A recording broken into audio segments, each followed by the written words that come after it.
angry Aussie. Aussie. Angry Aussie. Angry.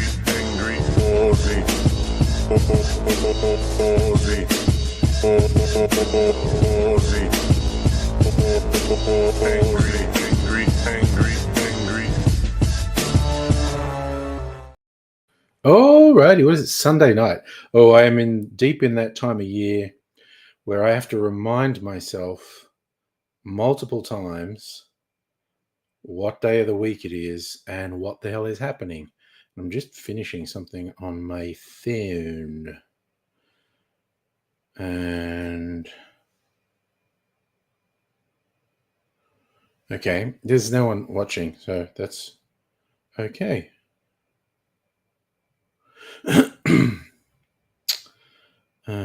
Do that. I'm just tapping away here while I wait for someone to pop up in chat. Otherwise, I'll keep amusing myself. Nice. Sorry, you didn't see that, but I just did like a real power move. In the game I am playing...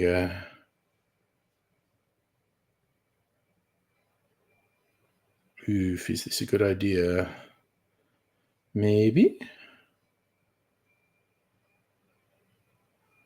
Oh, shiz. I'm actually doing quite badly. Wait a sec. I possibly have a recovery move here. I possibly do. Okay. If this works, this was a killer finishing move. And it fucking worked. Used one of my bonuses and got a killer finishing move. Take that, game that was fucking me over for a while. Right. Yeah, this is going to be one of those Sunday nights. Everyone's got a life or something. They're not zooming in. Okay, I'm going to do one more. And this is a hard level, so we deploy the bonuses from the get-go. Yeah, okay, I'm going to do those things. All right. I did a tactical move I was worried I'd regret, but I don't regret it. It's all good.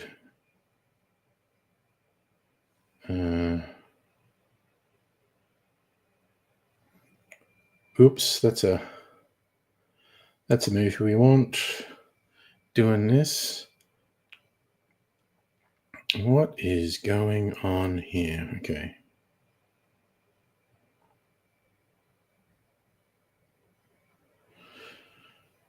Oof. Doing one of those puzzle match games. Anyone who watches this back? You just got to hope the right patterns show up. Oh, and it just did. Just got a really lucky, impossible to predict pattern come up. And everything's coming up Millhouse. And we kicked its ass. Hooray, team us. All right. You know what? I'm going to stop doing that. Oh, okay. We get to do another thing here.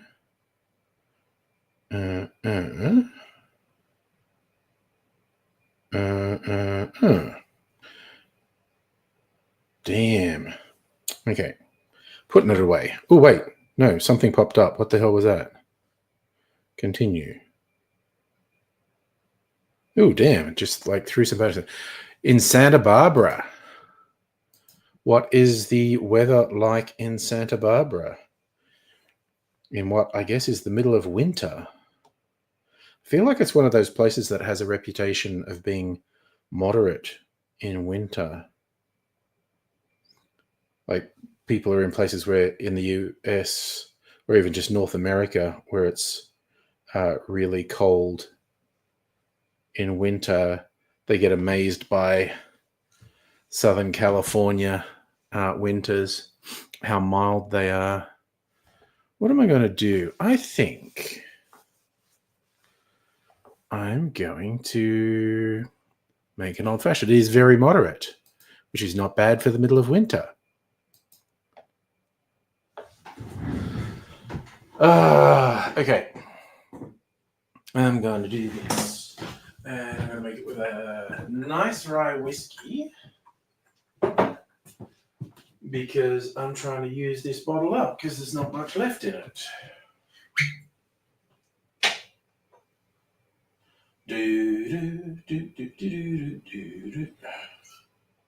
Probably one more in that. I'll knock that off this week. Oh, I should have bloody done the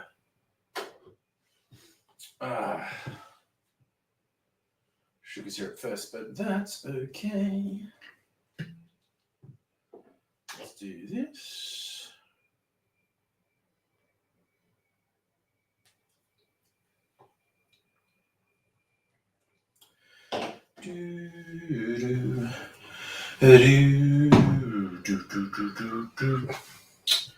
What bitters? I think I might do a dash of orange and a dash of aromatic.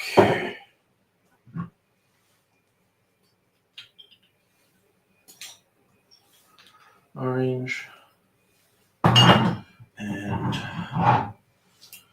aromatic. I feel like these fucking dashes are all fucked. Ooh, a lot of that came out. Oh well. Ooh, that black walnut is got a real distinctive nose to it. Town full of celebrities, yes.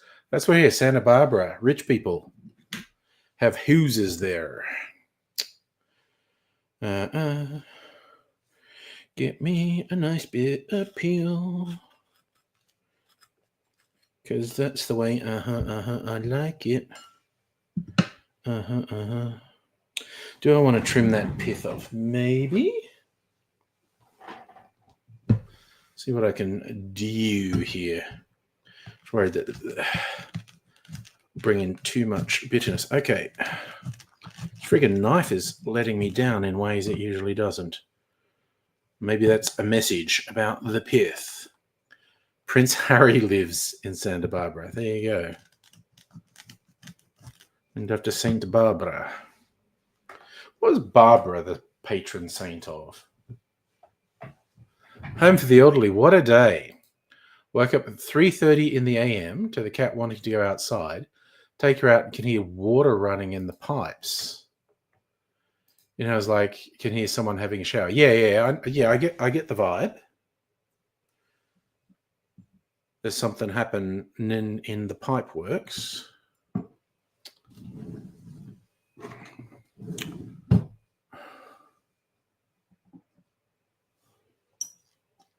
All right, I need to fish out the last two cherries. I had a funny day with Mrs. Angry today. These things kept happening. Like I'd put something somewhere for a reason I was going to use it for. Then Mrs. Angry would find it and go, what's this doing here? And put it somewhere else. And one was I tipped all the cherry juice into one jar and got the two cherries in the other jar so they were easy to get. And Mrs. Angry's gone and seen these two jars, one that's just got these two cherries in it. And so she goes, oh, that should be in with all the syrup. And she puts it in with all the syrup. Hey, Chris. How's the freedom? So you're going outside. A tree root has split a pipe to the backyard tap. Damn. So you have a plumber across the road. Ask him to come over and tell me what to do. So you teamed up and fixed the pipe. Well, that sounds like a successful resolution.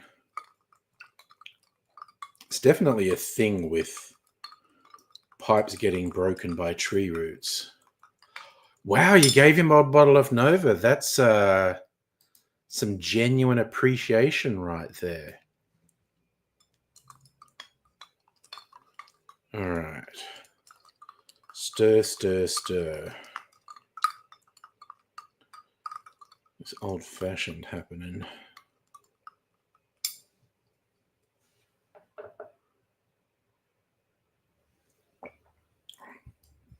Yeah.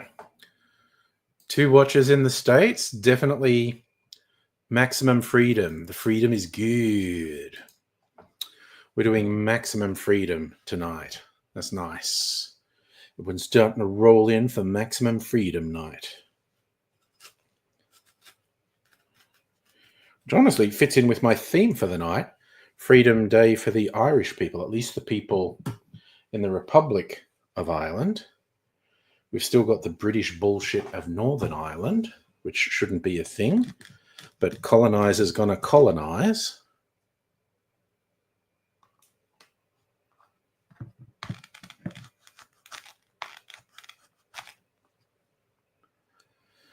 What are you going to do? British Empire, they're just going to fucking colonize you. That's what they do. Even to their white neighbors, they're going to colonize. You know, if you're brown or black, they're definitely going to colonize you.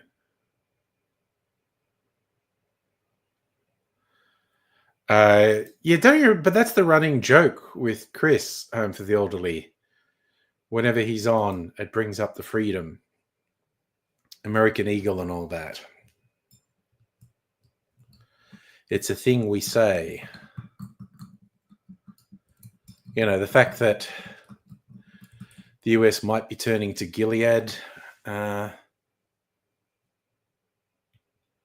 fictional country from The Handmaid's Tale, in the next 4 years, that's neither here or no. Oh, nice. Playing in Photoshop, mocking up some looks. Is this work related or recreation related, Chris? It's like old school playing in Photoshop. You get people saying they be using an AI image generator, and it's bullshit. I don't give people who use, and by people I mean my friends and acquaintances. I don't give people who use AI image generating things a hard time. It's like, you do what you want. If you ask me, I'll give you my opinion, but I'm not going to hassle stuff. But I just have enough artist friends who are, zero tolerance on that front. I go, well, they know what they're talking about. And this is some tech bro bullshit. So I don't do it and don't take it seriously. Is that really a thing? There was only just an official, act of Congress that made the bald eagle the official national bird?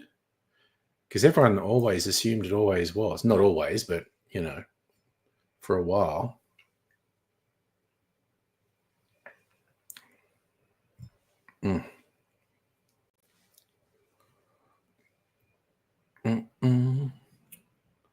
Whenever we have these conversations about America and eagles and whatnot, all that comes into my head is the song from the Team America World Police movie. America, fuck yeah. Coming to save the motherfucking day now. So it was they've just done an official act of Congress to make the bald eagle the official national bird. I don't even know. I mean, our coat of arms is the kangaroo and the emu. Are they our official national fauna? I actually don't even know. Well, hopefully, I'm assuming there wasn't one. If they had to do a recent act of Congress, I'm assuming there wasn't one before. Chris, mixture of work and pleasure. Use AO2, massive advantage with filters. Filters, okay. See, we used to just go like with the photo apps. This is just a filter, and then the AI, and it is a boondoggle. It's it's a fucking scam. It's hype. It's a bubble. It's ridiculously expensive and destructive to the environment for the amount of energy it uses, and it's unsustainable, and it's just being propped up with hype at the moment. Its collapse is pretty much inevitable. Hey, that's Sam, the American Eagle from the Muppet Show. Yeah. He was a great character. But, the best take I heard on AI was someone going, well, I look forward to this being the same as 3D movies and VR. Ridiculous bullshit hype that comes out every couple of years, and the people hyping it going, this time it's for real. And it never fucking is, because people don't want it. It's got hype and novelty, and it sticks around for a while, and people just go, actually, fuck no. Or even, not even that, it's just like apathy. So I don't want to see 3D movies, you know. No, VR is not actually that interesting. And so it stays fringe stuff. Every now and then, every few years, like 5 years, 10 years, the hype train comes to town and says, this is definitely a big thing. Nice. Chris, climax of your next spy script in Melbourne. If you want locations, I'll take pictures of locations for you so you can describe them accurately. Tell me the type of locations you want, and I'll go find them. I mean, I say this, you can clearly just go on to internet and find a million photos of Melbourne. But nice. I like it. Good city for a spy thing. I think what's been shot in Melbourne? Ghost Rider. I feel like one of the Mission Impossible. Oh no, the Mission Impossible was shot around Sydney, I think. Some of the TV series Preacher was shot in Melbourne.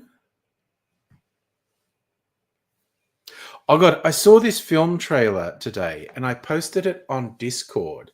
Very well-known actor, David Wenham, Australian actor, been in a million things in the last 30 years, possibly even 40 years, but definitely 30 years.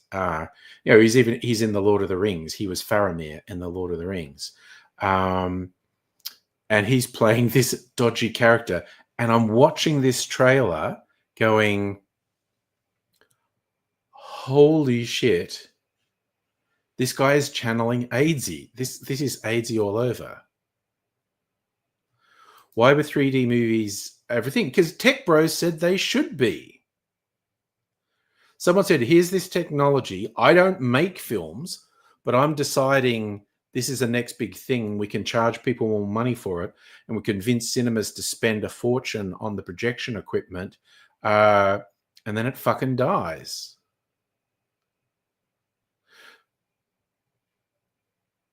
Oh, I get what you're saying. You doubt that the script, you'd actually doubt you have the budget to get the script set in Melbourne. Oh, well, I appreciate the effort. It's a noble effort, Chris.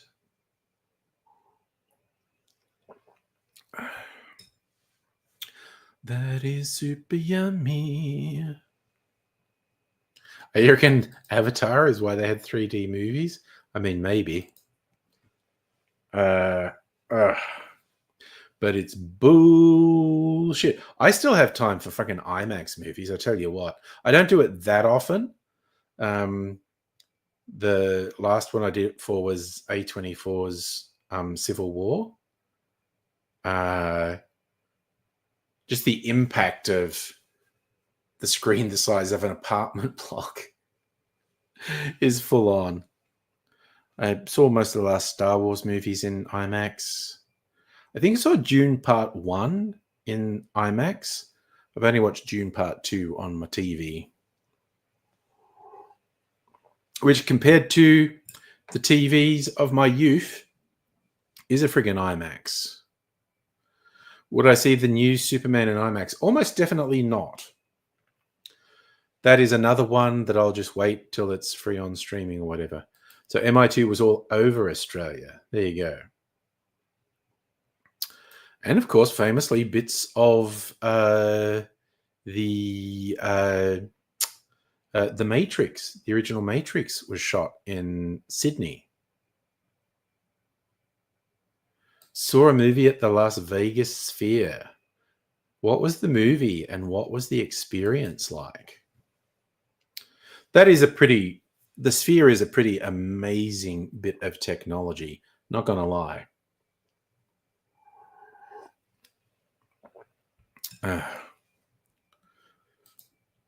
So if a sci-fi movie for Netflix was filmed in Bright, regional Victoria. Oh, what was it called? You love IMAX and 3D.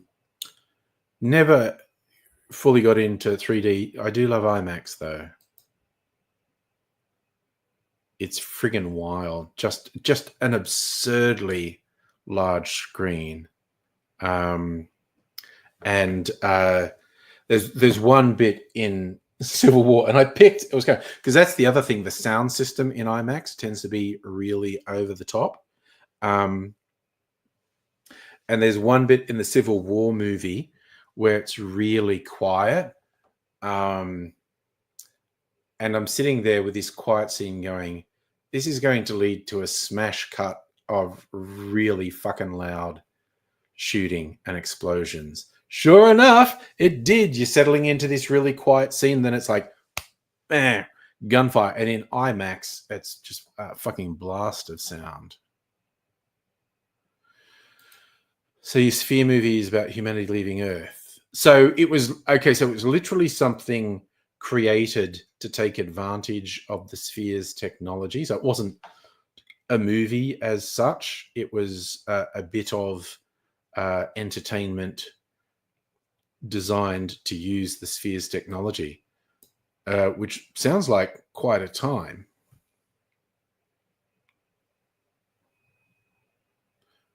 So if you're a fan of the supermassive screens, I mean, why not?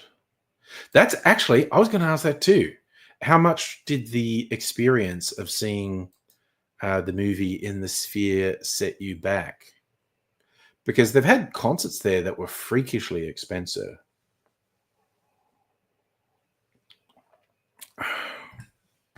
Oh man.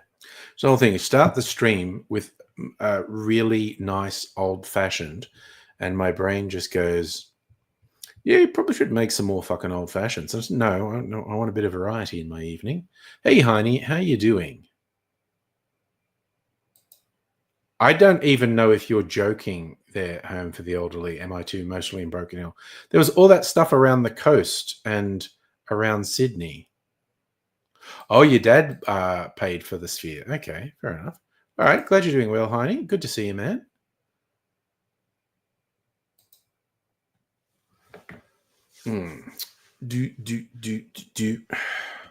We're just cruising. See, I'm being good and not playing Red Dead tonight, even though the night started off quiet, because I think it like puts people off. Well, nice. Your sister cooked Italian pasta.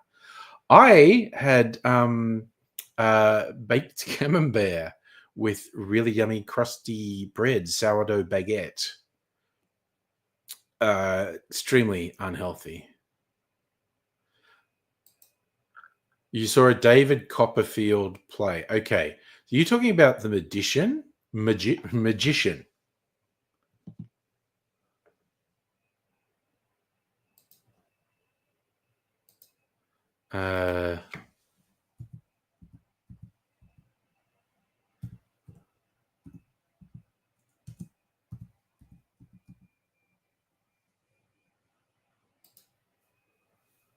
David Copperfield. It always confuses me because, like, that's the name of an old book. Was it? I have not read, the late 19th, early 20th century English literature. I have not read a lot of. I've read some, not a lot though.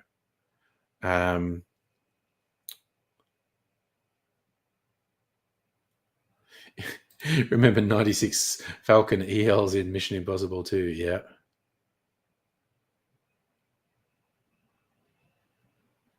Are you being reading up on Melbourne's going to have 5 tons more fireworks in Sydney? Well, there's all that fight with the rail union in Sydney and the government threatening to pull the New Year's Eve fireworks. And it's just bullshit attacking unions. Pro-union all the way, me, when it's real unions.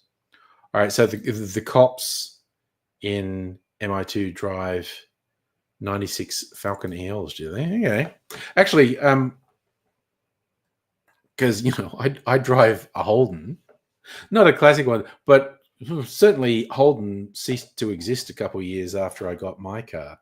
And then I was driving behind someone in a Ford, and I'm like, you never see Fords anymore because they stopped making Fords. And it's like, oh, a Ford and a Holden. That's very old school. Found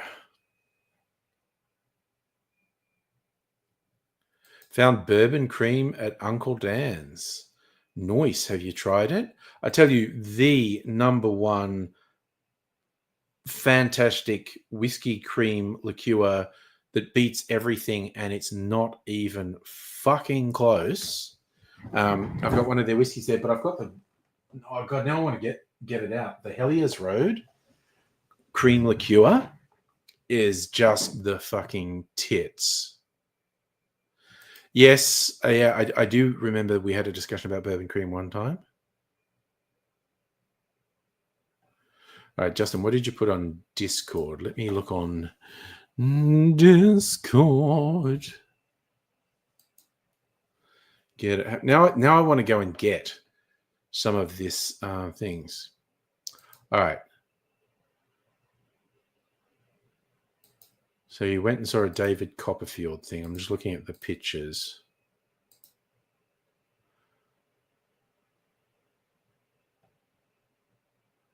Okay. MI2 is a weird movie. It is an anomaly. I agree.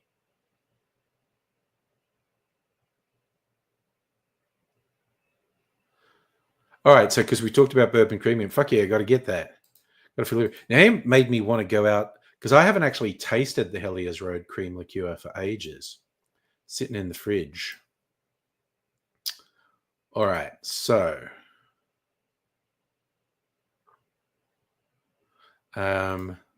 what's this David Copperfield thing?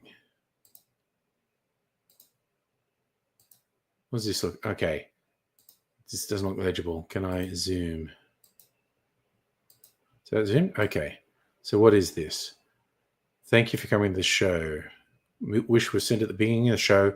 Locked in your phone before random impossible email in your phone.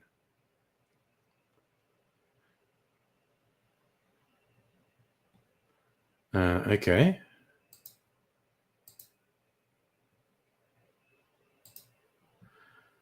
What's this other one?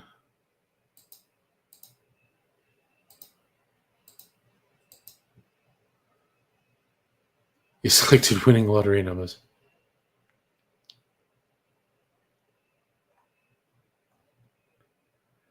So, okay, I get it. Was that all stuff you got texted to your phone before a show, but then it happened in the show? I mean, magicians are liars. So, MI2, $600 Laserdisc, Collector's Edition. Damn. You found a copy for 25. Remember getting internally excited like you dropped a bank. Okay, I'm literally going to go out. I've got 3 different flavors of the Helios Road cream liqueur. One, they don't even make anymore. But I'm going to quickly go out and I'm going to get some and bring it in because you made me think of it. It's super yummy.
Alrighty. I'm back. Okay. So, just because the idea was put into my head, Helia's Road cream liqueurs. Original hazelnut and salted caramel. I don't think they make the salted caramel anymore. Oh.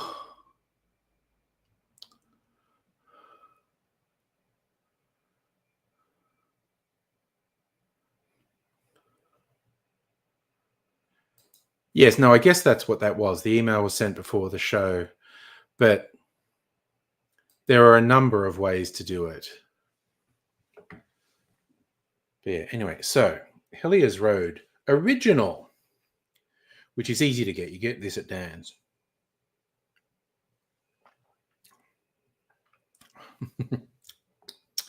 Ooh, it is so yummy. Like, so much better than, say, Bailey's. Very tasty. Oh my God, so mind-blowingly tasty. This one's hazelnut, like Nutella flavor.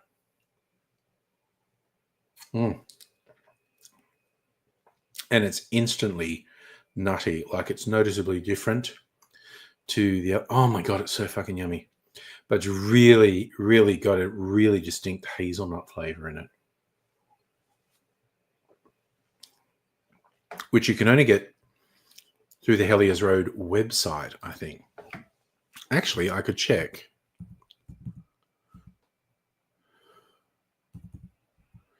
Helia's Road Distillery. Let's have a look at their website. Oh yeah, got to put date of birth in.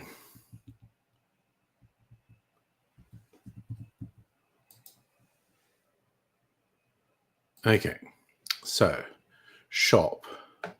Whiskey cream. What whiskey cream do they sell on the site now? Okay. Original, salted caramel, and coffee. Ah, they don't make the hazelnut anymore.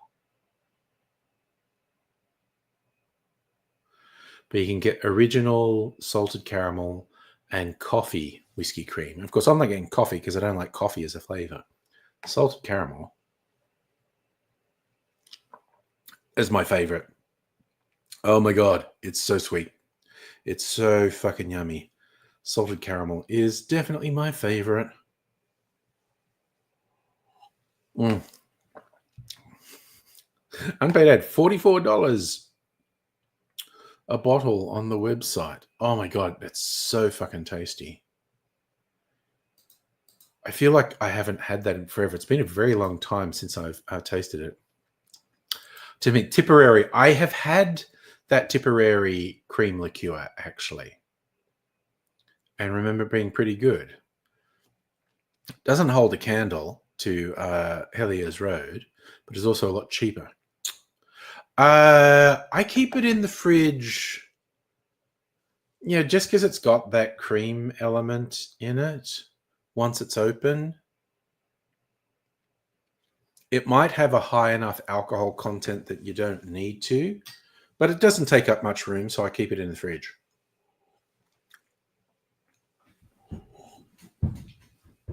Get these out of the way so I don't knock them over.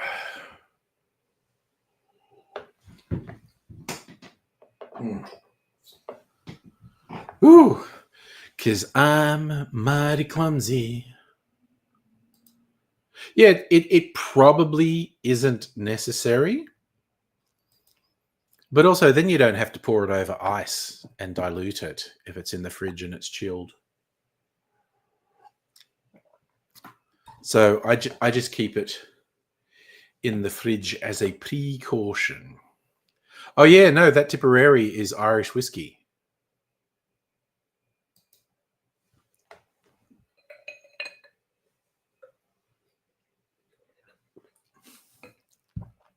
Drinking problem.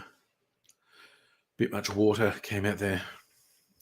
Ooh, I actually finished season 2 of Squid Game on Netflix this weekend because I wanted to see it before anyone spoiled it for me. And I would recommend, if you're into Squid Game, see it before someone spoils it for you.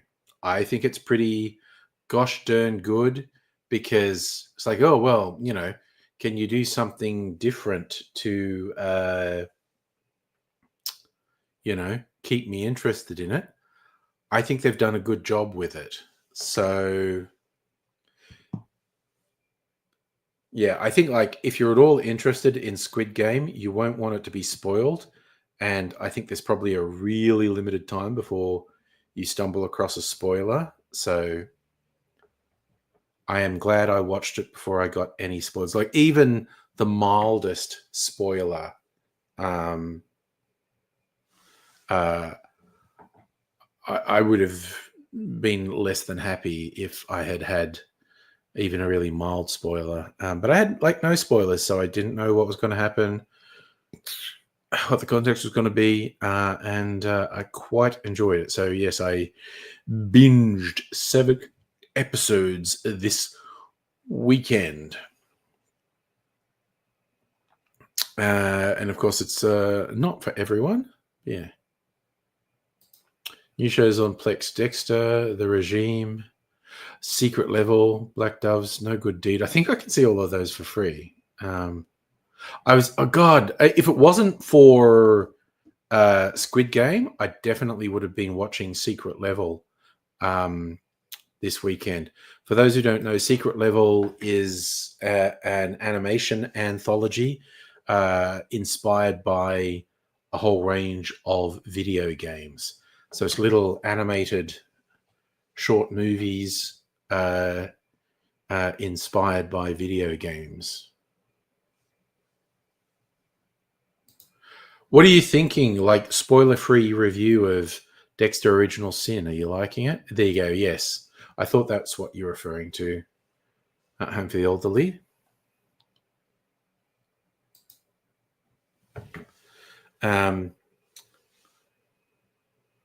But yeah, I think those are all on my subscriptions. I haven't watched any of them, mind you. But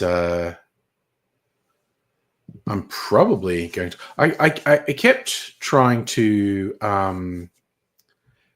get Mrs. Angry to watch The Regime, and she hasn't expressed much interest, so I ultimately might watch it on my own. But there's just so many friggin' things to watch, and you never catch up. Better than okay. Yeah, good. I don't know if I will watch it, like I said. And the only reason I wouldn't watch it is there's just so much to watch. Actually, an upcoming series, a really silly series that I find very enjoyable to watch, is Reacher. There's a whole bunch of novels about Jack Reacher. And they did make a movie with Tom Cruise, which wasn't a terrible movie. It was quite entertaining. But one thing about Jack Reacher in the books, he's supposed to be this huge motherfucker, and Tom Cruise is a little guy. But the series they've made, the guy cast as Reacher, is fucking huge. Like, he's hilariously not normal human shape huge. He's very funny. And I saw a trailer for the upcoming 3rd season of Reacher. They've managed to cast some guy who's a fucking giant who makes Reacher look normal human sized, which is funny. So I'm probably going to watch that too. Most popular on Plex: Hawaii Five-0, Family Guy, Grimm, Yellowstone, Married with Children. Well, that's a real mix, because Married with Children goes back to the friggin' 90s. God, I saw the video of that plane crash in Korea. If you missed it, I don't know the exact circumstances, but this plane's trying to land and its landing gear's not down, and it's skating across the runway, and it doesn't slow down at all, and it basically runs out of runway and hits a wall and fucking explodes spectacularly. So very nasty stuff. Jack Reacher is the guy from Fantastic Beasts? No? What on earth are you talking about?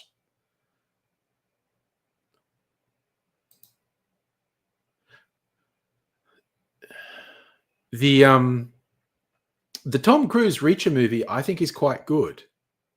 It's just kind of funny that physically Tom Cruise is apparently nothing like Reacher as explained in the books.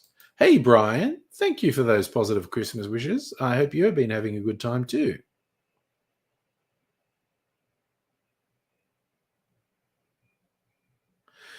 Where the fuck did Fantastic Beasts come into it?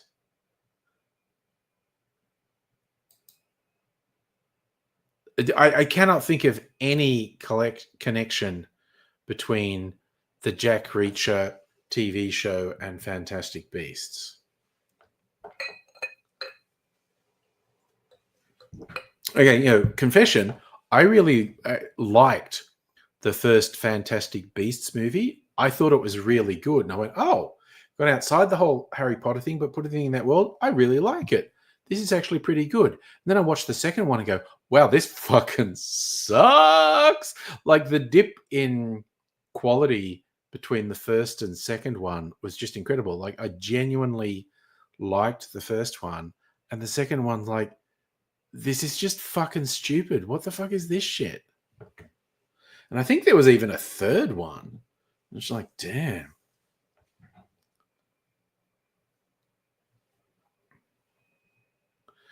But yeah. Sam Fidelity, you like the Jack Reacher movie too? Oh,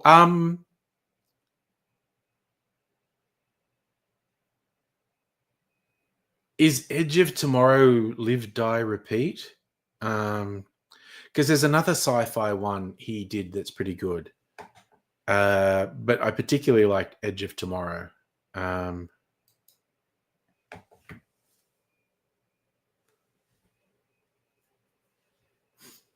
What am I gonna have? I'm gonna pour a little drink. Ooh, is that ASMR? That's kind of a weird noise. I don't know if that counts as good ASMR. There's a very weird noise. That's it. Oblivion. That's another Tom Cruise sci-fi movie that's pretty good. It's got a good twist in it. But Edge of Tomorrow is better, definitely. There's a lot going on in Edge of Tomorrow. Really enjoyed it. Groundhog Day, but set in an alien space war. It's kind of like there's a few movies that have a Groundhog Day element to it, as in the character keeps living the same day over and over. There was probably actually movies that did it before Groundhog Day. I can't think of them though. Oh yes, American Made. The guy who's flying the drugs was that was good. I quite enjoyed that because I love it when Tom Cruise plays not heroic roles. Oh yeah, definitely, Chris. I want to see what you've been working on. Absolutely. Love seeing what people are up to. Got to share. Got to share these things.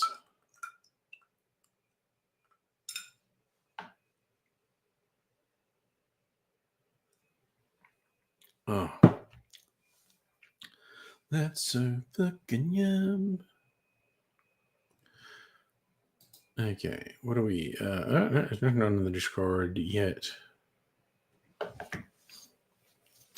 I feel like I could play a movie trailer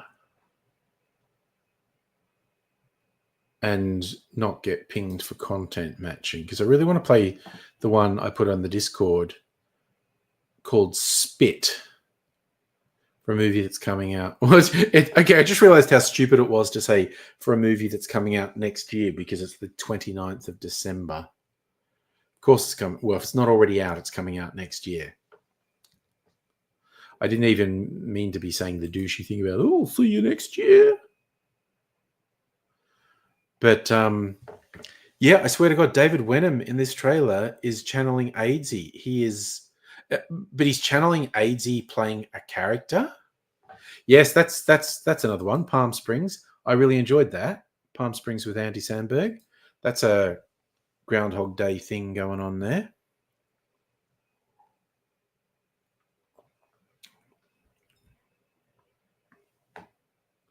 Thanks, Chris. Thank you for sharing an exclusive preview.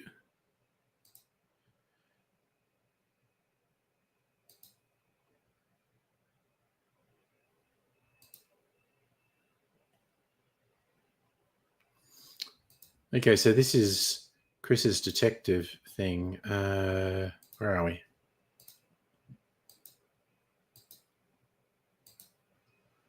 The Anderson Files. She's on the run for, I assume that's a crime she did not commit, but for some reason I can't see the word crime and commit. But very cool. Thank you for sharing, Chris. I love seeing what people are up to, what people are creating. Whenever we get a thing, if we just go like Groundhog Day movies. Give me a list. There you go. IMDb, top 25 Groundhog Day type movies. Number 1, Don't Let Go. From 2019. Detective Jack Radcliffe and his recently murdered niece race against time to solve the crime before it happens. Oh, Run Lola Run. That's okay. That's a stretch. Run Lola Run is not really a Groundhog Day thing. It's a film that's essentially 3 short films that show different ways the same circumstance could play out. I don't agree Run Lola Run is a Groundhog Day movie because she doesn't wake up and relive the day. It's literally just 3 different interpretations of how events could have played out. Daybreak is a TV show, which I've never heard of. Life is a TV show, never heard of it. Deja Vu is a movie. Oh, I've seen Denzel Washington, a ferry bombed in New Orleans. Use experimental surveillance technology to find the bomber. Every Day from 2018. Never heard of this one. Shimmel Lake, a movie from 2017. Crime Filler Told Backwards, Reversing Day by Day. That's not Groundhog Day. The Man Who Used to Be Me. Former policeman gets the opportunity to travel back in time to catch his father's murder. Runs into... That's not Groundhog Day. That's time travel, you fuckwits. Travelers. Hundreds of years from now, surviving humans discover how to send consciousness back into time. People of the 21st century. Oh, that's a TV show. Again, it's not fucking Groundhog Day. It's time travel. Okay, whoever fucking put this together is a fuckwit. An absolute fucking moron. You had one fucking job and you fucked it. A movie called I'll Follow You Down. Disappearance of a young scientist. Son and wife struggle only to make a bizarre discovery years later, one that may bring her. Again, not fucking Groundhog Day. It's time travel. Man's life is derailed when an ominous pattern of events repeats itself every day at exactly 2:22 p.m. Doesn't sound like... Oh my God. The Jim Carrey movie, Liar Liar, is in this list. Get fucked. That's not even time travel. You just can't lie. Jesus Christ. Whoever put this list together is such a fuckwit. Parallel from 2018. Group of friends stumble upon a mirror.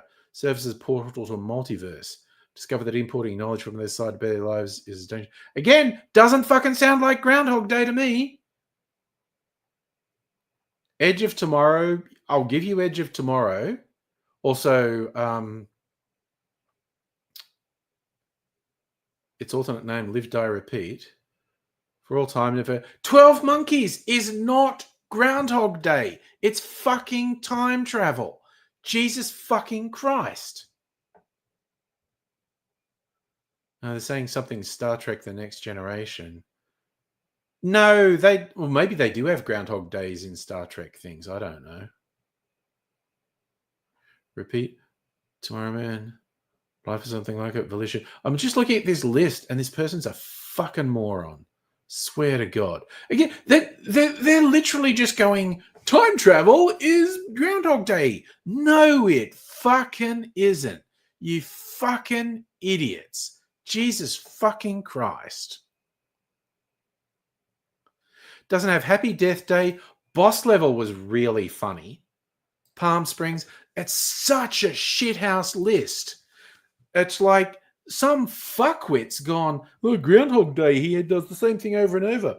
Well, these people travel in time. That's what happens in ground. No, Jesus Christ, fuck off. Oh my God. Just want to hunt down the person who put that list together and punish them. The Dead Zone. He's saying the Dead Zone is Groundhog Day. For fuck's sake. Saying Free Guy's Groundhog Day. No, it's not. It's about video games. Jesus Christ. It's, again, this fucking moron, the Adam Project, is just doing time travel where someone crosses their own timeline. Okay, and also, it's titled the top 25 Groundhog Day type movies, shows, and there's 45 titles there. Muy Bueno, 16. Okay, I need to... the temptation to leave them a note going, you're a fucking moron. Oh, God, and all their favorite movies are softcore porn, which, oh, my God, I feel like, yeah, I want to kill this person. I mean, that's probably a bit extreme. They have best erotic shows. 118 titles. Jesus Christ, on the internet, dude, I can just get porn. I don't. Okay, this one will probably enrage me more than the Groundhog Day one.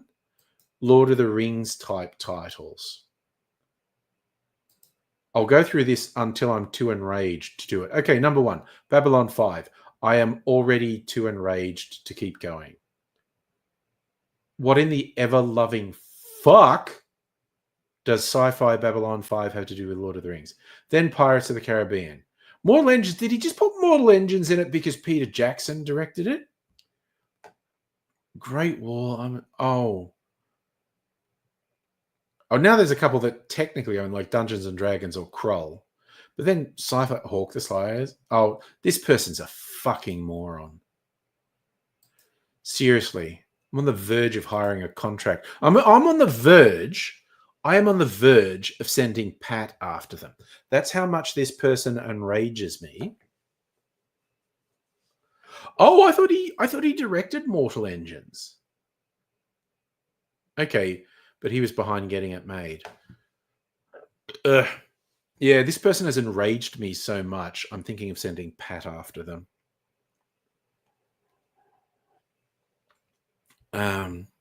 Because they need punishing. Basically, got to send the Punisher after them because that's what they friggin' deserve. Oh my God, that was stupid. Okay. Christian Rivers directed it. He's a terrible director. Well, the film did really badly. I did actually watch it and it was just like, wow, I'm not really interested in this movie.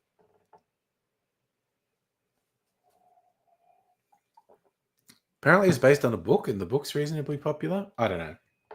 I love, because I was thinking about, what audiobooks am I going to listen to for the next year? And because all various people publish end of year best books of the year. So I just saved a bunch of them and I'm working my way through. The first one, which I'm listening to, is called Fight Me.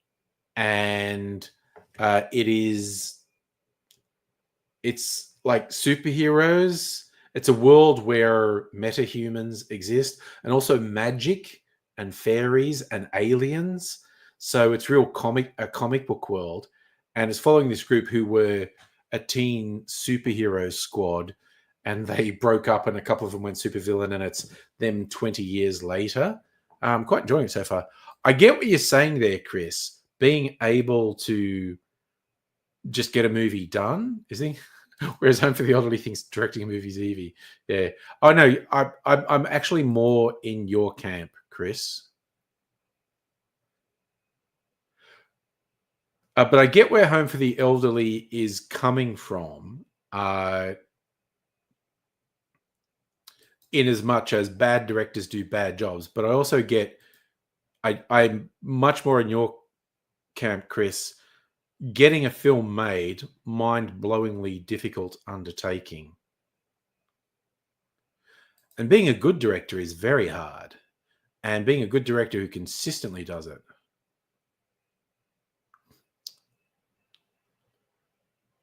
Yeah, Kevin Smith just kind of gets stuff done.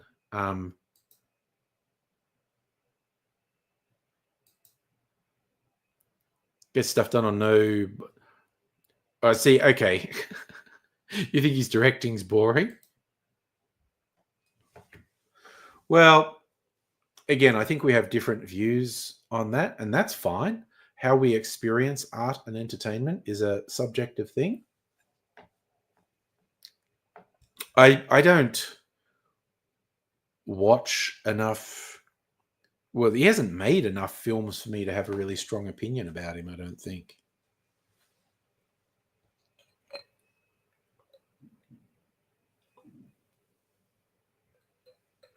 I think I hear fireworks, maybe for Hanukkah.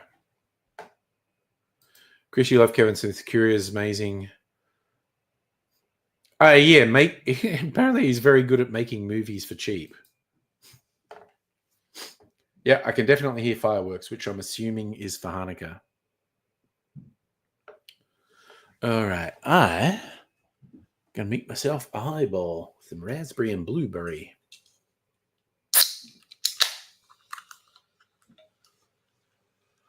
Ooh, that's got quite the aroma to it. It is. What are we up to now? It's like the 4th or 5th night of Hanukkah. 12 nights of Hanukkah, and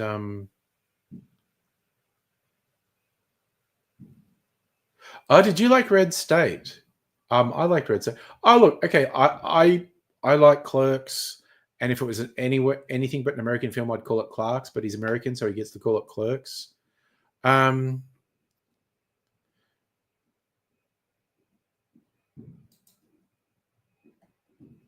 Chasing Amy was fun.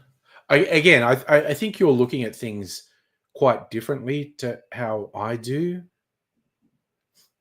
I like Dogma, but having had a Catholic education, its central premise has a plot hole big enough to drive a truck through, which has always annoyed me.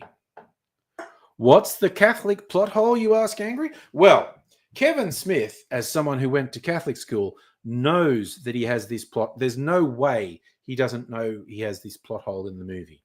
So there's a central premise with these two aliens who kind of get the shits with God, and they want to do something terrible. I think they want to kill God. And their thing is they're going to walk through the doors of a cathedral that's going to be reconsecrated or something. And there's a bit of Catholic doctrine that says that will absolve your sins. So they will get away with doing terrible things, because after doing terrible things, they'll go through the door of this cathedral being consecrated, and all the sins under Catholic doctrine will be forgiven. And so they will create a paradox that will kill God. And it's kind of like when people go, oh, Catholic confession's weird. You just do all these terrible things, and then you go in there and say, oh, I'm sorry, and everything's good. Go, no, those forgiveness things only work if you do it with pure intentions. If you are genuinely sorry for the things you do, and you are going to dedicate yourself to not doing them again. walking into a confession and go, I'm sorry for all them murders I've done, and then going out and doing a bunch more murders. No, you are actually not forgiven for the sins because you did not genuinely confess. You were not genuinely sorry for your sins. The forgiveness thing only works if you are genuinely sorry. And those angels aren't genuinely sorry. They are cynically trying to exploit a loophole, and it wouldn't work. Oh, dude, I am just deep in Catholic lore here. And I swear to God, and that's why I prefaced it, Kevin Smith went to Catholic school and he fucking knows the central plot element of Dogma has a plot hole that's so big it's ridiculous, but he's relying on most of the audience not knowing Catholic doctrine.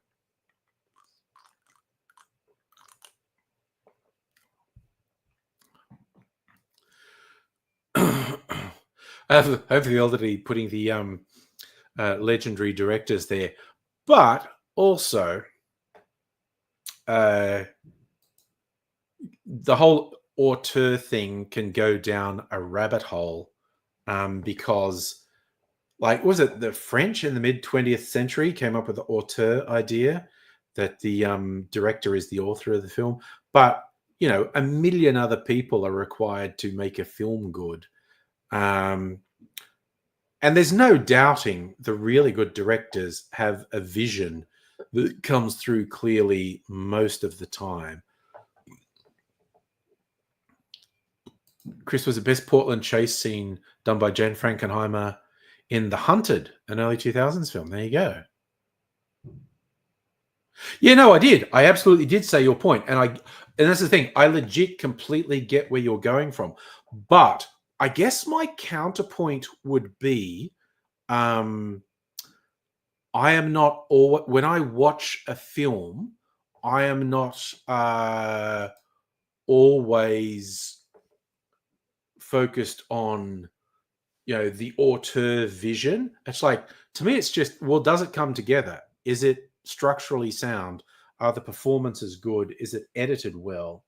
But I do get where you're coming from with directors with vision, because I do love directors with vision. And yes, it's filmmaking is an ensemble thing. It's a balancing act. I don't know. Directors, auteur directors, are kind of full of themselves anyway. Yeah, Safa, I would be an awesome movie director. In it, like, my notes to actors would be, okay, so we got all that, and you said the words right, but we're going to do it again, and this time I hope you suck less when you're doing it. I would just destroy actors. Fuck actors, man.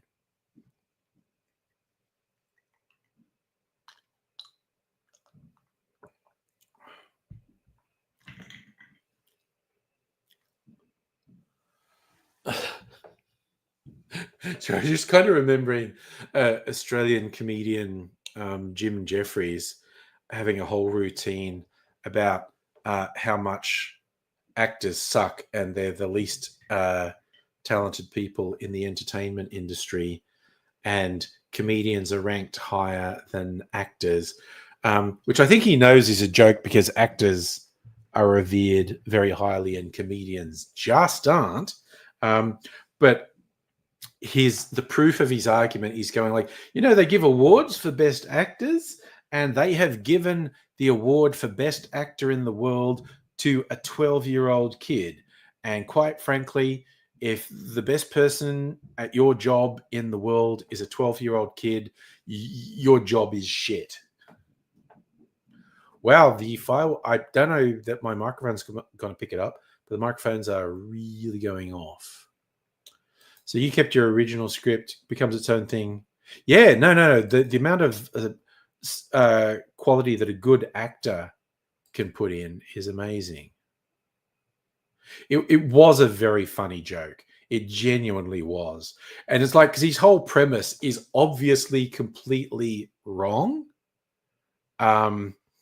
Like, actors are the lowest in the entertainment industry and comedians rank higher. Like comedians are at the bottom of the pile and actors are at the top. But yeah, just the argument of if a 12-year-old's the best at your job is shit.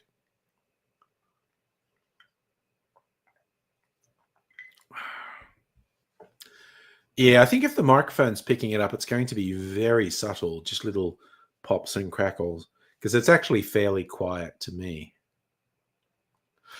Ah, well, this is a fun thing. Do comedians have awards? Well, most comedy festivals give out awards to, best show and whatnot. It's very funny, like the South Park people got given awards for best comedy, and then they made whole shows saying awards for comedy is stupid.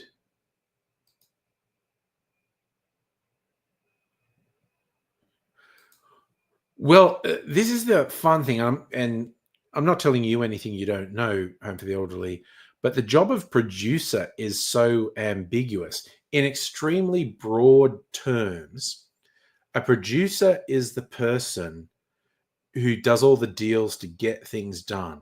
The producer has a vision of what should be happening with the production. They get all the right people together to make things happen. They do the deals to make things happen.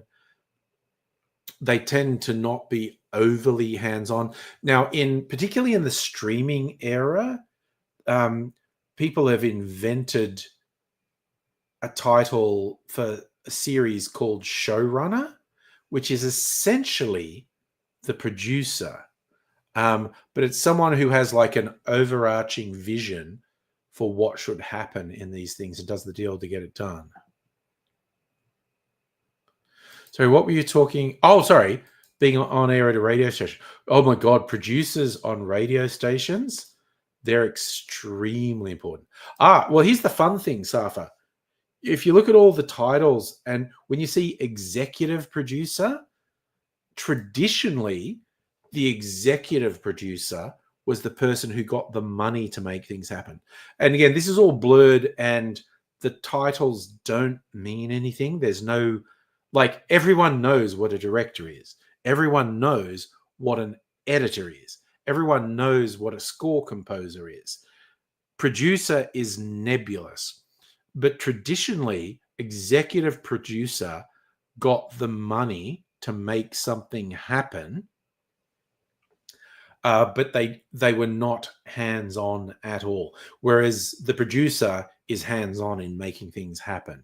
And often when you see stuff where the actors are listed as executive producers, it's like, this is only getting made if my name's on it, so I want producer credits. Chris, your producer partner does a lot of the paperwork for pre-production, helping with getting money. Yep. I need a producer for my fucking cocktail videos. Producer/director, maybe. I don't have enough money for one person, let alone two. Because a lot of producers don't get money at all. Some executive producers could be the money. Yeah, that's the thing. The term producer doesn't have a definition. And yes, you get that with, someone who pays a lot in a Kickstarter gets their name as an executive producer. And yes, I need a producer for making a doco because I'm very bad at organizing things. And I fucking lose focus.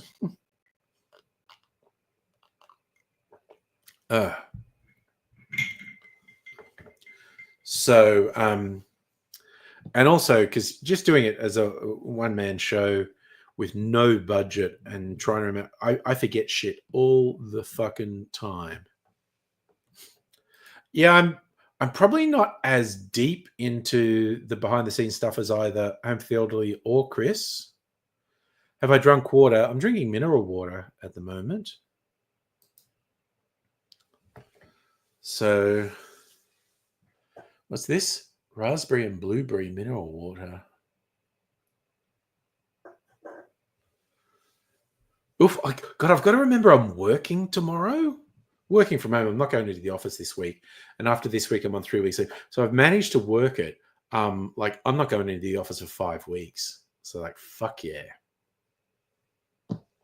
I went into the office last Monday, and I don't reckon I'm going to be back in the office till February. What's the first week in February? Have a look at my calendar. Monday, the 3rd of February, I reckon, is the next time I'm going to be in the office. No, I didn't take any leave. I'm staying on, and I'm taking 3 weeks off in January. You've been in the office for over a year? I go in 2 days a week normally. But yeah, this will be fun. I won't have been in the office for 5 or 6 weeks by the time I go back in. And yeah, probably that first Monday in February will be the next time I go into the office.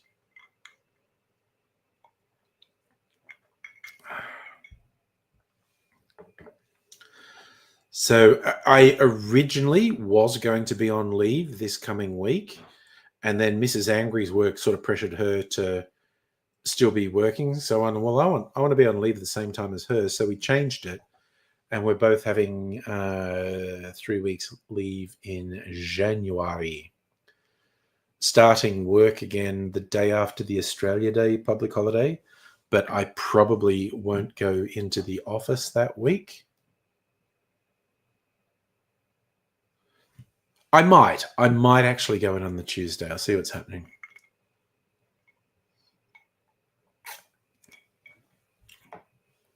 Oh. Okay, I'm telling you the truth. This is actually a highball because the mineral water is clear. You probably see it's like a pink red thing there. I added a splash of my whiskey apple liqueur I made, which is super fucking yummy. And it's made by peeling an apple, like a pink lady apple, so red peel, and covered in sugar, which turned into a syrup. And then I put the whole thing, the peel and the sugar syrup, into whiskey and let it sit for a week, and which went quite red from the apple peel, and just made a super fucking tasty liqueur. Tasty to the point, I'm definitely going to make a video about it next time I make it. Make it for my cocktail channel. And do a how-to video because it's a super fucking tasty liqueur. And it's real easy to make. And it's a nice color too. You get a nice red color in it. So I'm doing that just because I can. I keep thinking, like, in my 3 weeks off, I think I'm going to log in on my work computer, I don't know, every couple of days, maybe, just to clear out shit from my inbox. Because if I don't, when I go in, there will be hundreds of emails in my inbox, which will be just horrible. Whereas I can spend half an hour, say, every second day going, no, don't need that, and I'll save the things I have to read when I get back, but just delete a bunch of shit. I don't think cocktail channels make a lot of money. As I've said many times on the stream, if you say what's my goal with the cocktail channel, it's like, just to be well known enough that I get free shit. Like, people give me free booze, I get invited to events and whatnot. I'll just keep my day job.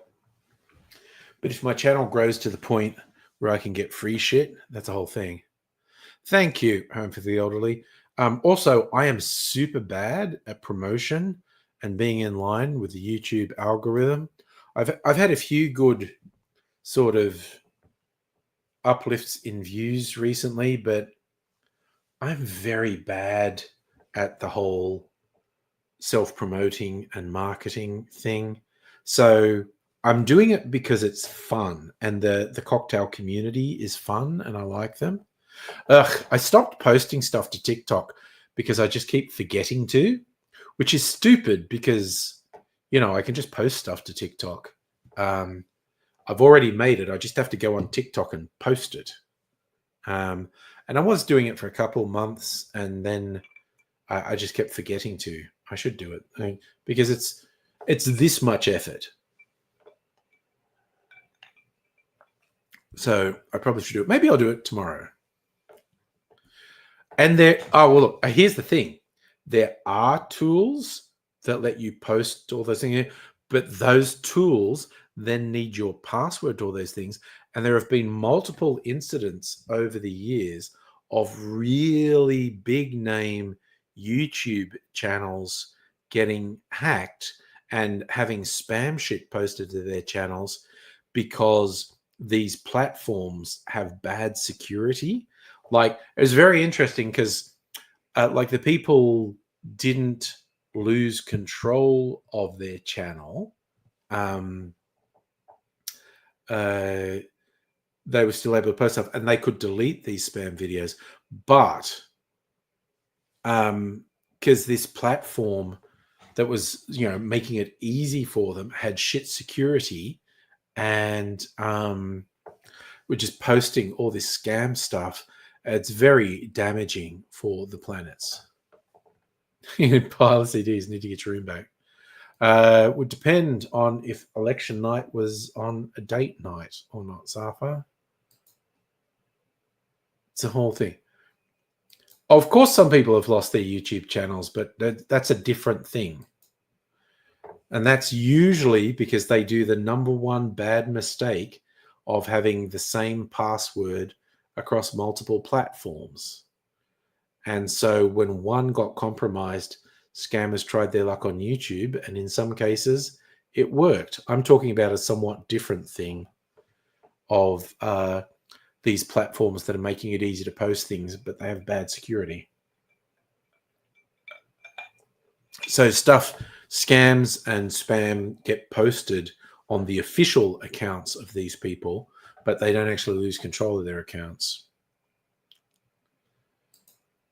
And it's happened a lot. People with YouTube channels getting hacked. Hannah, hello. How are you? Nice to see you. Whew. Yes, so I'm just throwing it out there. My apple whiskey liqueur makes a really good highball. It's very yummy. Fun fact. Your dad's Northern Irish. His father was a member B Specials, quasi-military reserve police force, went up against the IRA. Ooh. Working for the Brits, not a friend of mine. Sun's fully set. Yeah, I think sunset was like 40 minutes ago here or more. It's very dark out there now. Very, very dark.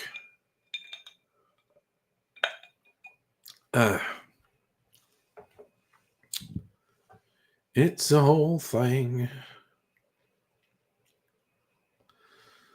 Nighttime. And of course, we have passed the solstice, so every day's a little bit shorter until the middle of next year when we hit the winter solstice, and then every day's a little bit longer. But it's something. God, is it still going to be? It's not supposed to be super hot tomorrow.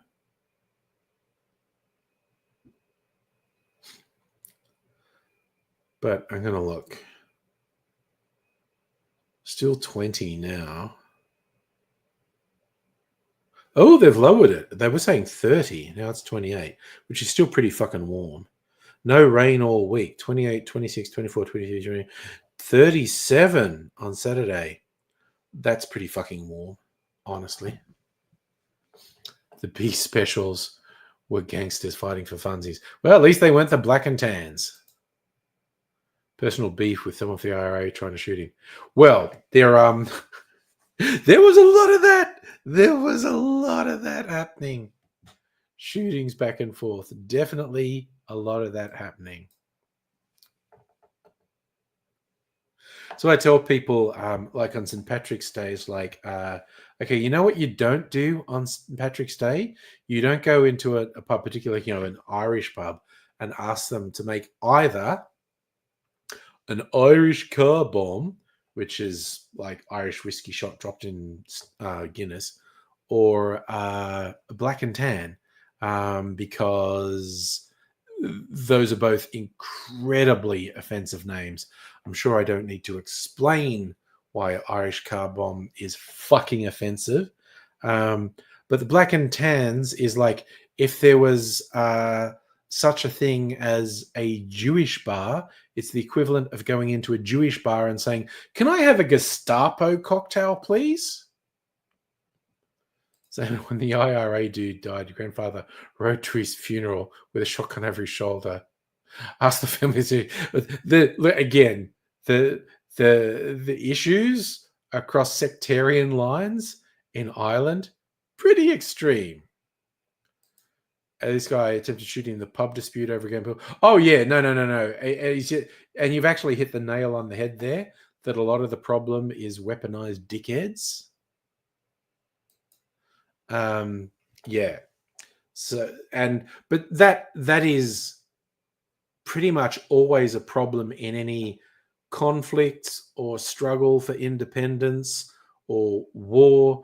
There's like the cause, and then there are just fucking weirdos who just like shooting people. That's seems to be an unavoidable part of human nature. But what are you gonna do? People, am I right?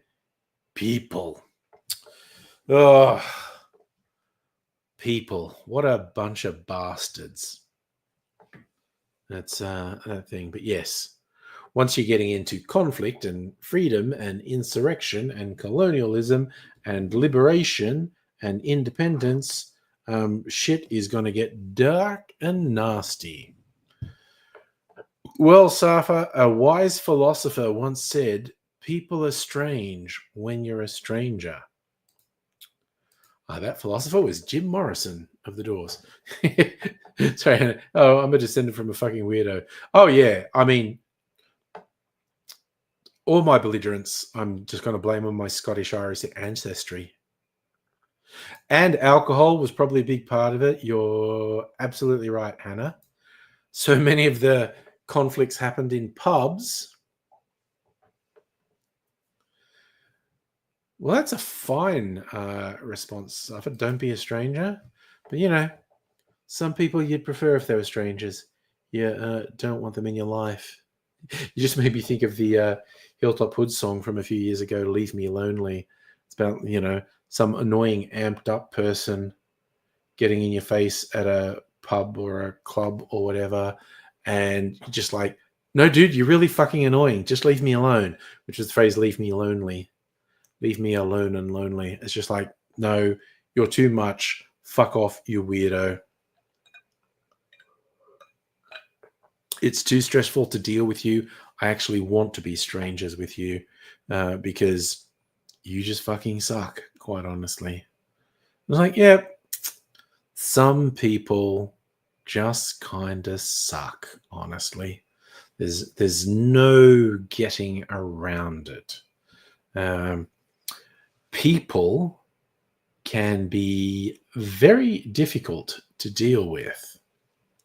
So again, I love the Hilltop Hoods. I've always loved just because their lyrical skills.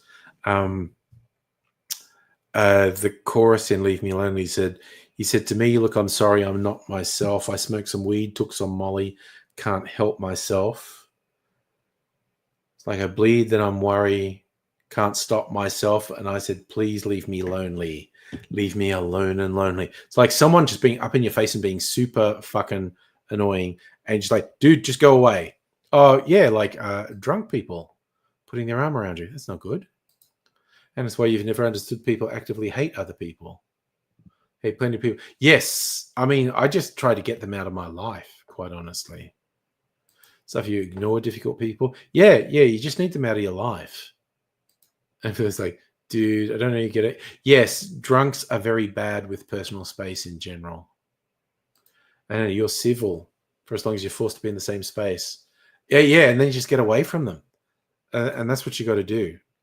Which is why I always laughed at weird, sad fuckers who would like obsess about me on YouTube. And it's like, dude, you don't like me. You don't like a thing I said. You're angry. It's like, just accept you disagree with me and then go and have your life.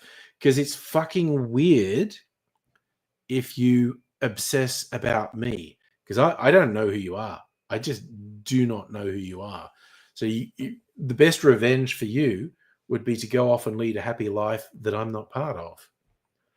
Oh, I like it. You get yourself sorted. I am not sorted. I really am not. So this is what Hannah being said. If you feel bad at yourself, women's club bathroom about 11 p.m. on a Friday night make you feel the best you have. Damn. Midpoint drunk girls are give. Oh, but that's a whole girl power thing as well. I'm trying to think of the equivalent I had. I think it was like back in the 90s.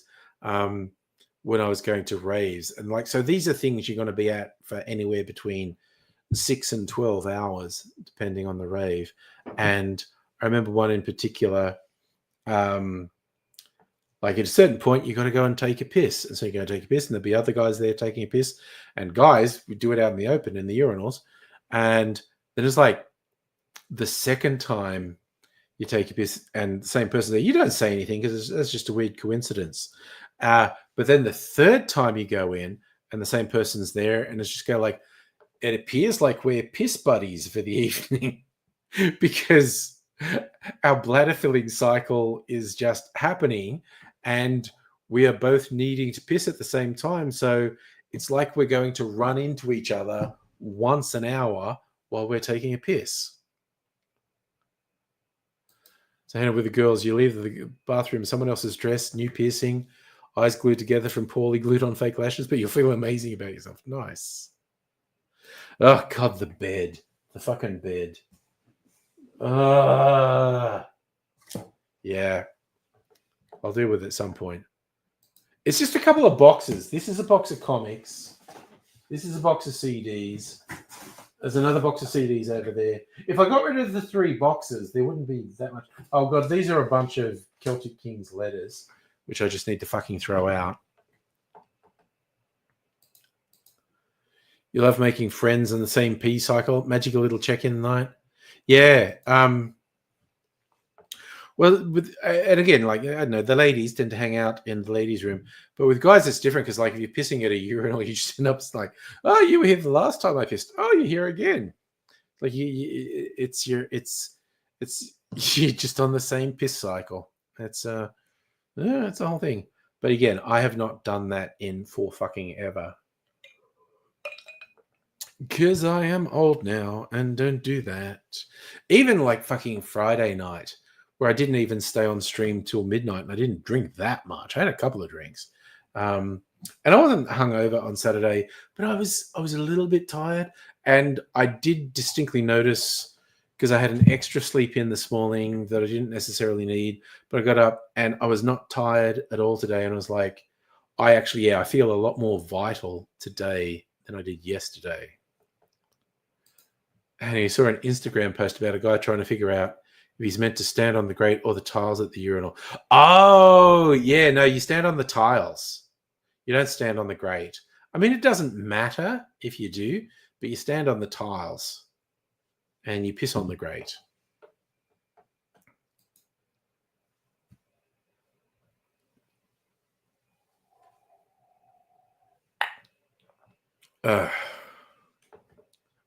So there you go. I've just answered unequivocally. I am the sayer of truths about the men's toilets. Oh my God, I'm now having a flashback to a New Year's Eve I went to at the Hordern Pavilion in Sydney in early 90s. Grace Jones was headlining at this thing. And it's like, I really need the worst thing, one of these venues, needing to take a shit. And then you go into the toilets and they're a disaster area. There is water everywhere. And it's like, well, I am definitely not doing that. And then I went back to someone's place who was staying at the night. And when I finally got to the toilet, I was just kind of sitting in there for half an hour, to the point where it's like someone's knocking at the door. And are you okay? And I'm like, literally, I just held a shit in for 6 hours longer than I should have, and I don't feel good. So the suggestions about peeing, just piss in the sink, just stand on the grate and piss on the towel. All right, I'll retell the Grace Jones story if you like.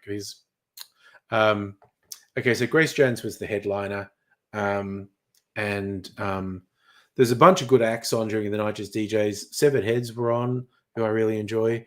And okay, here's the thing: I think I was possibly the only person in the place who was not on alcohol and not on drugs. I was just going, right?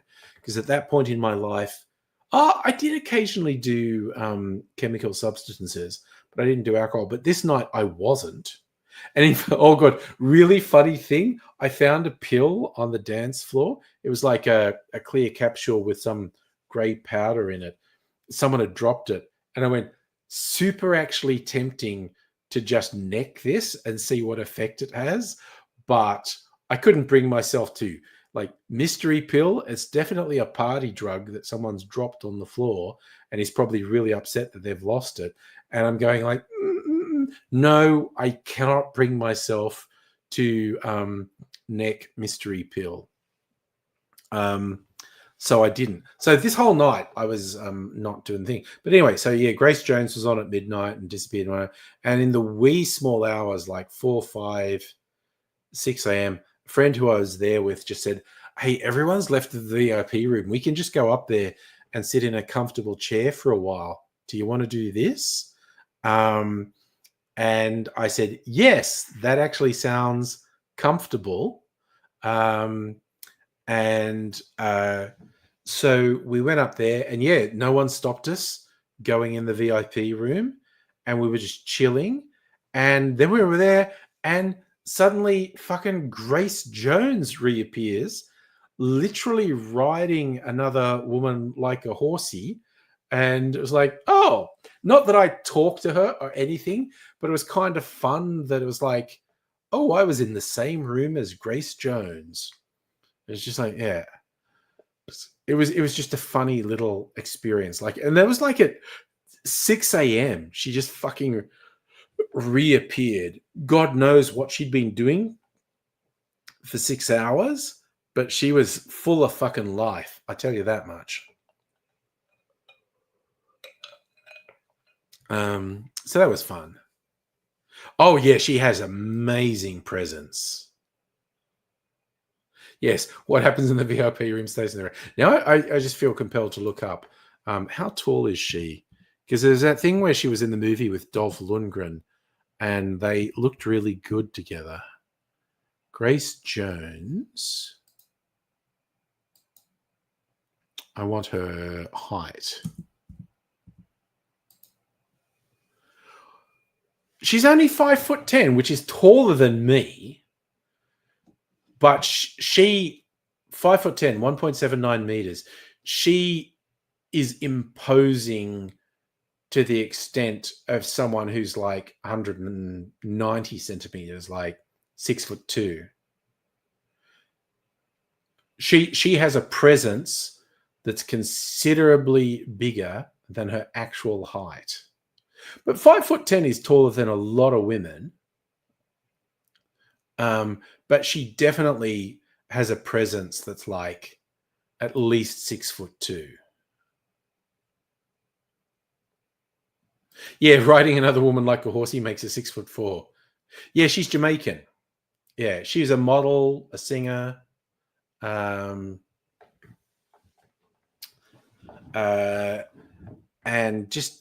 she just had fucking presence. She's in a few movies. She was in a Conan movie with Arnie. She may have actually been a couple with Dolph Lundgren. Let me check that.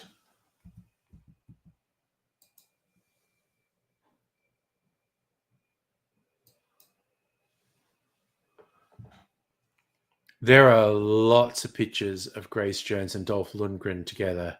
So I think maybe they were a couple for a while.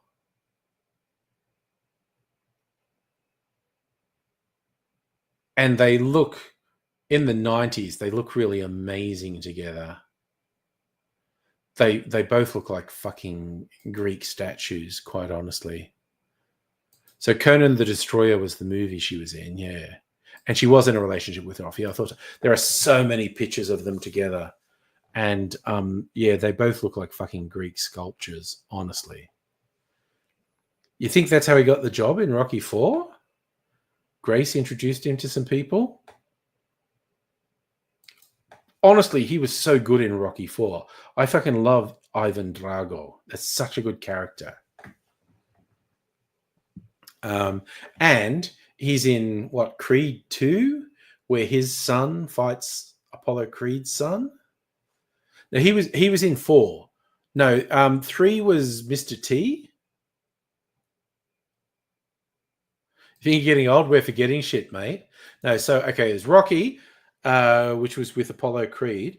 Rocky 2 was a rematch with Apollo Creed. Rocky, it's I think Creed wins on points, and Rocky 2 they have a rematch, and Rocky wins. Rocky 3 is with Mr. T. Rocky 4 is with Dolph Lundgren. Victor Drago. Like, Mr. T wasn't even famous when he was in Rocky 3, I don't think. Were they both in A View to a Kill, or was that just Grace Jones who was in A View to a Kill? I remember her being in a Bond movie, yeah. But there's a whole bunch, because I got to be honest, didn't give a shit about James Bond post Roger Moore, essentially. So there's a bunch of Pierce Brosnan and what's his face? But yeah, there's a bunch of Bond movies I haven't seen and I don't give a shit about. Chris Walken's a funny guy. Jesus Christ, he's in a lot of things. I've heard Rocky 5 is actually okay. Roger Moore Bond movies are so camp. They're so fun. Like, I was seeing Roger Moore movies in the cinema when they were released. They're so fun. Like Jaws, what was he in? I think he was in 2 Roger Moore ones. It was Moonraker and then another one. Okay, so it's Rocky 5's terrible, but is it 6 that's okay? Because I haven't seen 5 or 6. So 6 is, I think, called Rocky Balboa. You're going to dare me to watch Rocky 5. The Aussie Bond, I think did he just die, or was he just controversial recently? Roger Lazenby. And apparently he was just so fucking terrible to work with. Everyone's like, yeah, no, we're not doing another movie with him. And then he was in a movie called The Man from Hong Kong, which has some friggin' wild stories about it. But apparently George Lazenby is just such a fucking asshole. No one wants to work with him. So yeah, Rocky 6 is Rocky Balboa. Okay. And that's supposed to be good-ish, isn't it? Had the dude from Heroes as his son, and that was good. There you go. You reckon Lazenby's manager said don't do another Bond? But he never did anything. Like, everything I've read about George Lazenby is he's a fucking asshole. And he did a recent thing once where he's appearing on some fan convention, and he just rabbited all this Trumpy, misogynist, homophobic bullshit. And to just like, people are just like cringe. I'm leaving. Fuck this guy.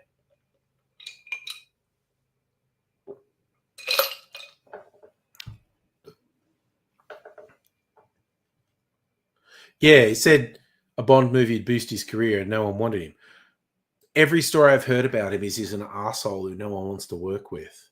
Although I did read some stories, the Hong Kong action star who's in The Man from Hong Kong is like way fucking worse than George Lazenby.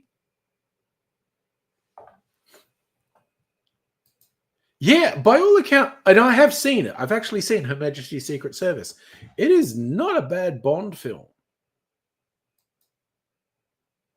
But apparently he's just awful. He's just absolutely awful. Like, no, yes, no, the death thing, that was really good. Yeah, yeah. No, that was I do remember that. That was quite good. But that's the thing. I mean, the industry just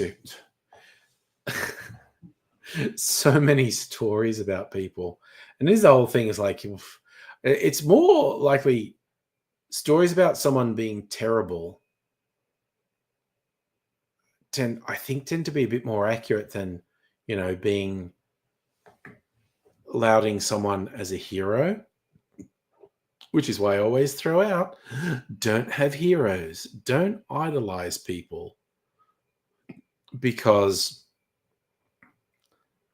my two reasons to not idolize people, not call particularly people in entertainment as heroes, is because, one, it's not fair to them because they're just people, and two, it's like when people get put on a pedestal and told they can do anything, they tend to do terrible things. Oh, the 1969 Casino Royale, is that the Woody Allen one? The one with David Niven and Woody Allen in it? Which I remember being entertained by. It was quite funny.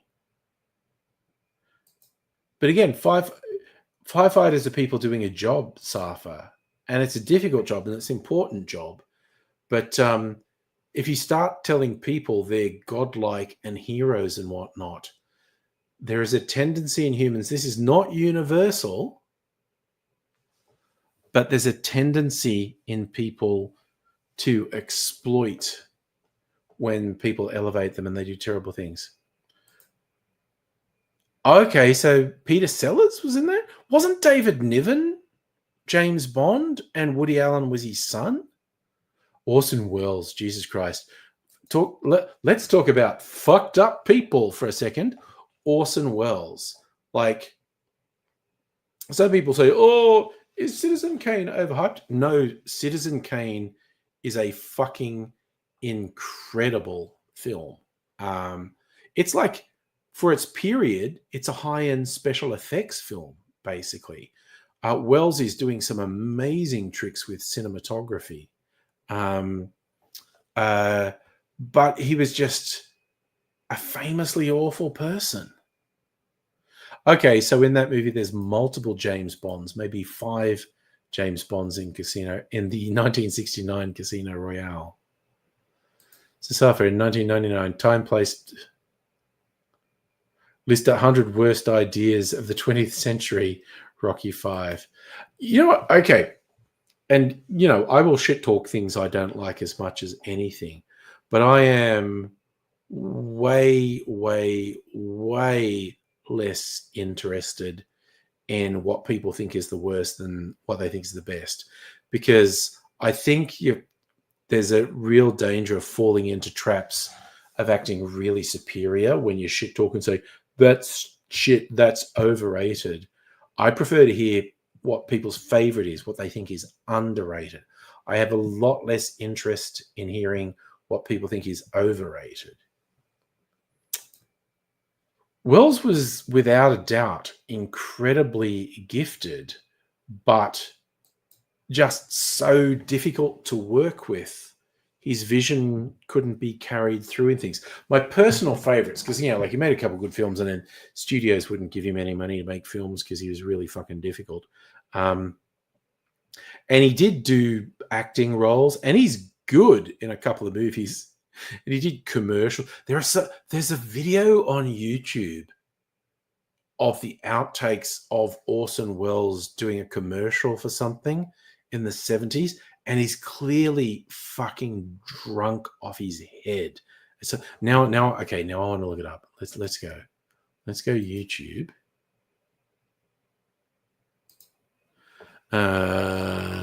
Let's go Orson Welles. Just say drunk outtakes. Yes, it comes up. Fucking search it. Search Orson Welles drunk outtakes on YouTube, because they've just got him, because he had a great voice, and they've got him doing commercials, and he's really fucking drunk. Yeah, the champagne ad. I've seen a lot of Pinky and the Brain. I don't know if I've seen the specific thing where they're taking on Orson Welles. You want to have a huge laugh? Pinky and the Brain did a version. Ah, okay. I love, yeah, just look up Orson Welles drunk outtake. It's really funny. Because he's like being paid to do it, and he doesn't give a shit.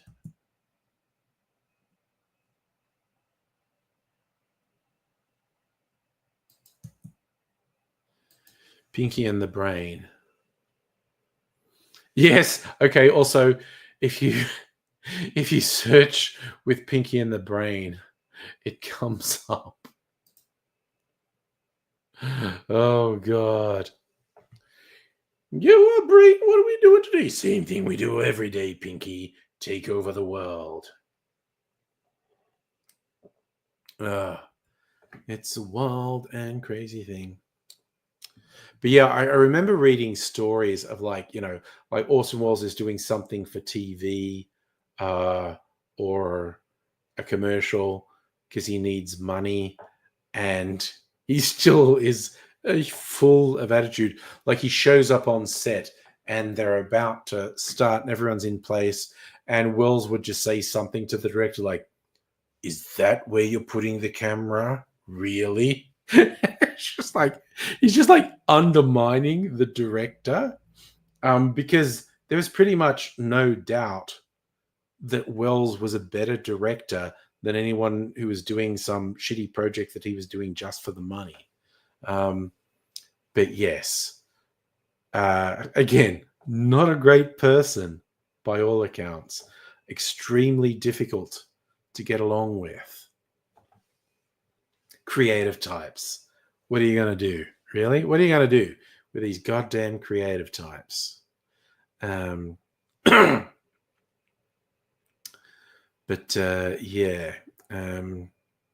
I read a really good short story once. And yeah, no, there's no doubt Welles is a legend and really talented. It's just he was just impossible as a person.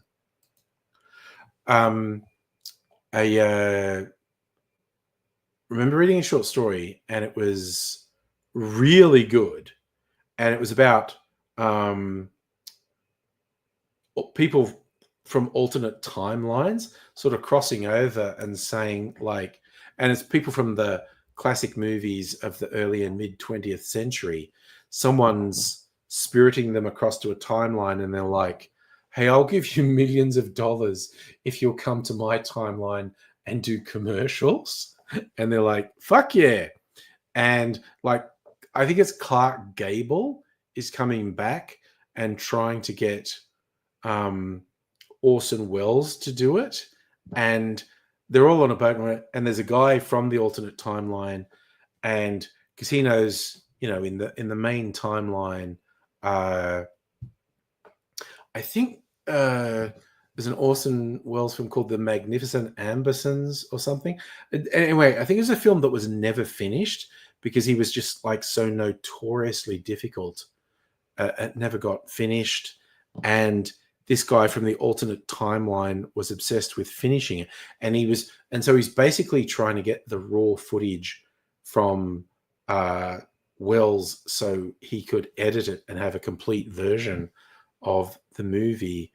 And one of these both, and when Welles finds out like the studio's going to fuck him and won't let him do anything, rather than giving this guy the original films to edit, he throws them overboard, and he refuses to go to the alternate timeline and make millions doing commercials because he's just like, no, fuck it. It's for the art, and if I can't get the art I want, fuck them all. So you're talking about an episode of Brooklyn Nine-Nine. dude want to take Scary Girl out for a date. She's like, she likes old movies.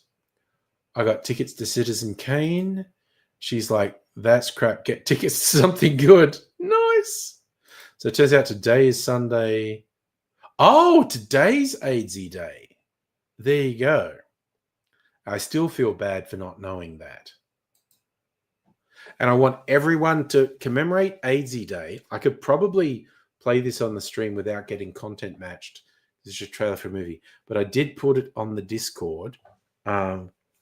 Trailer for a movie with David Wenham in the lead. It's in the Favorite Videos channel. It's called Spit. And I swear to God, David Wenham is channeling AIDSy. We want a little bit of AIDSy just to commemorate AIDSy Day. I mean, I'm up for that. Yeah, you know what? That's a good thing. Let's do that. Okay, I'm going to do that. Wait, where are my videos? Let's have a look. Oh God, I could do the ultimate one, the AIDSy talking about life and death that I posted after he died. So I posted it in January 2023. Or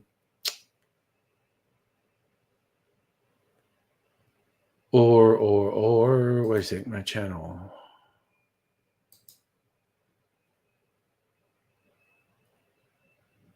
Wait, what were the playlists?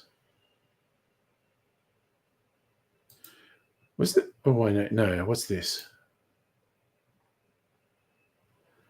No, that's not it. Yeah, you know what? I think I need to be. I actually have this idea.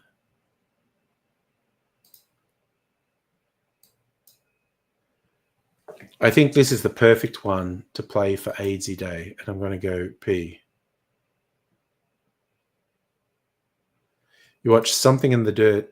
I don't know what that is, but let me put this one on. I won't play my bit. I'll just play the AIDSy bits.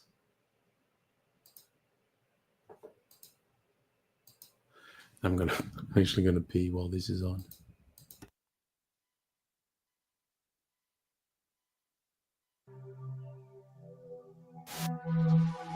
Where am I? It's you. Hello. Again. Hello. Where am I? I think you know. You've been here before. Oh, it's Centrelink. No, not Looks like today. Centrelink. It's hard. Yeah, we were a bit more unforgiving than Centrelink. Most of the time, I only see people once. Oh, it's Ralph saving in line. And yet, No. how many times have I seen you now? What are we, 5 now? Oh. We trying to set some sort of record? Oh, am I dead again? Bingo! You're dead. And it's my job to get things ready for you again. Do you know how many times I've made up your room and then you're just not there? Well, 5 times. Exactly, right? And I don't want to do it again. You had better be sticking around this time. I wasn't trying to do nothing. I was just walking on the footpath and then a truck came. We were playing a game of truck, concrete, patient. And it's weird because the patient gets to fold the truck, but only after you've been run over. It's such a rip-off. Yes, that seems to be more or less what happened, except in a slightly more stupid way. So you're here now, your room is ready. Some people have a job to do and don't like it when their work is disrespected. You're not really angry, are you? You're really someone like Peter, aren't you? We thought if I appeared in the form of someone you were familiar with, you'd feel more relaxed. No, Angry was driving the truck. Oh, yeah. Very disturbing. I was on the footpath and everything. I was doing what the cat says. Look to your left, then you look to your right. Then you grab the hand of an adult, who was in this case a nurse and a paramedic, and walk straight across the road. Don't run, walk straight, a splash. And then I was here, and I think the nurse was trying to pull me out because it was ow, ow, and there was a truck on me, and now I'm here, and now you're giving it, oh, you've got to go there, man, you can't just go, because it's not like it's a revolving door enough, and then, and it's I've had a difficult day. Oh, you are kidding. He's done it again. I hate that guy so much.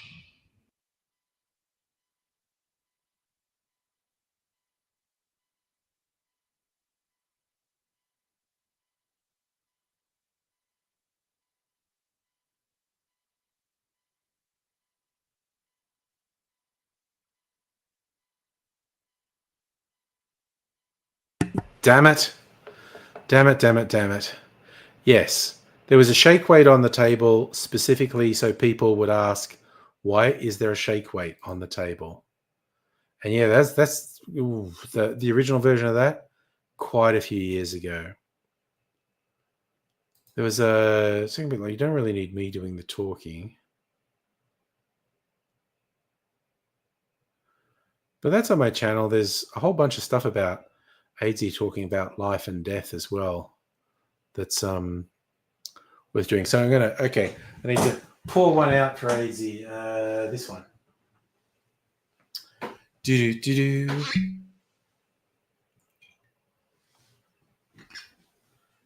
Oh. Yes, and you literally can't make this stuff up. AZ and I never made anything up. Yeah, that was that's like everything about AZ summed up in that video. Yes. To AZ.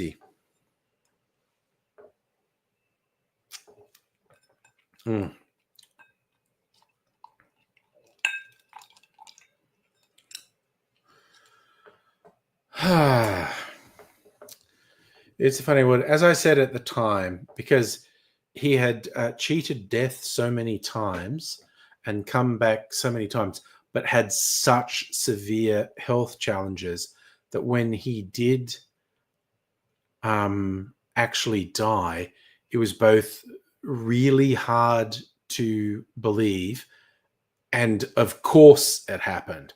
It was like it felt like both the most likely thing to happen and the least likely thing to happen at the same time. Not least, the man was a bundle of friggin' contradictions in and of himself. He did leave behind a plethora of laughs, many memories for many people. So, oh, that's not rude. It's not rude at all. Well, I had AZ on because he was fun. Okay, Mrs. Angry's gone to bed. So I'm going to go to bed too. Finish this little toast to AZ.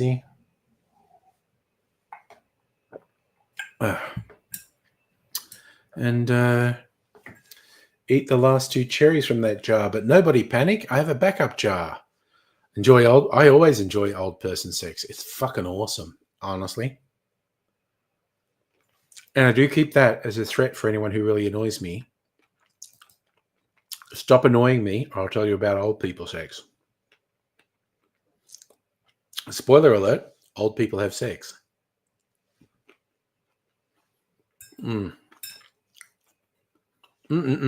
Cherry's good. You will, in all probability, see me on Tuesday. Jesus, which day is... I'm losing track. Which day is New Year's Eve? Tuesday's New Year's Eve. Yes. Of course you're going to see me on Tuesday because it's New Year's Eve. Maybe for a real party stream. I got a bubbly thing with a cork to pop at midnight. I got that today. So Tuesday night, New Year's Eve. Let's see how fucked up we can get. See you next Tuesday. You is a punk. Shuey? Maybe. Maybe. You talked me into doing a Shuey last New Year's Eve. Maybe this New Year's Eve. Who knows? But yes, New Year's Eve, party stream. because I don't have to do shit on Wednesday. A thongy. That's the ultimate challenge, Safa. Can I stay up till 3 a.m. so we get a West Coast New Year's Eve as well? I haven't done that for a couple of years, and I am old and don't cope very well with things like that. So we'll see. We'll see, but it is definitely Sleepy Bobo's time now. So see you fine and funky. Anyone who's up for a New Year's Eve stream, I'm going to be here. You won't be on. You've got a thing happening. And thank you for hanging out this year. It's been good. And yes, it's this whole thing about is keeping people company, which I think is important. But I'm going to go to bed now, so I'll go out with the offensive animation. Bye.